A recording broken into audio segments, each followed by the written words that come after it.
Well, it's Tuesday, and I just came back from court in Philadelphia where I represented a client at a preliminary hearing.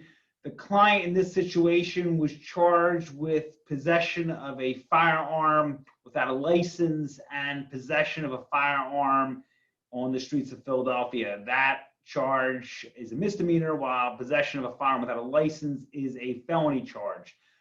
At a preliminary hearing, as I've written in the past, it's not a trial, it's an opportunity for the Commonwealth to establish a prima facie burden of proof to allow a case to proceed to trial. In this situation, however, we were able to have the matter discharged for lack of evidence at the preliminary hearing level, and that is a rarity, especially in firearm charges, given the fact that in most situations, the Commonwealth only has to establish possession, whether it be constructive or actual possession.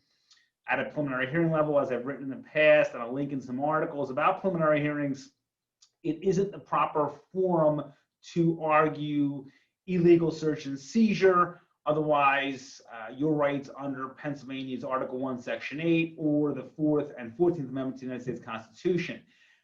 That can't happen at a preliminary hearing. In this situation, our client was in the process of moving. The police officer stopped the car.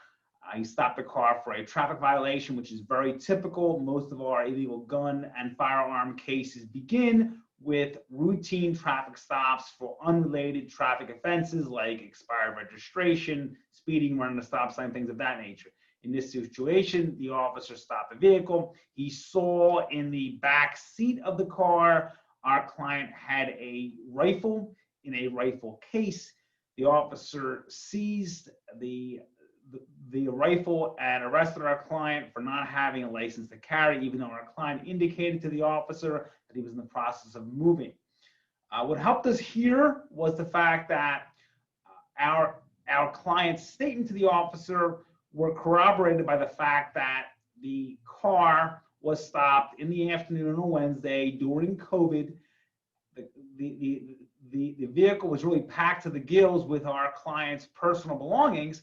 So when the judge heard that, she could infer that he was transporting the weapon and he wasn't carrying it, illegally carrying it. Because obviously, as most of our readers understand, you can have a weapon in Pennsylvania. You do not need a license to possess a weapon as long as you are not carrying it.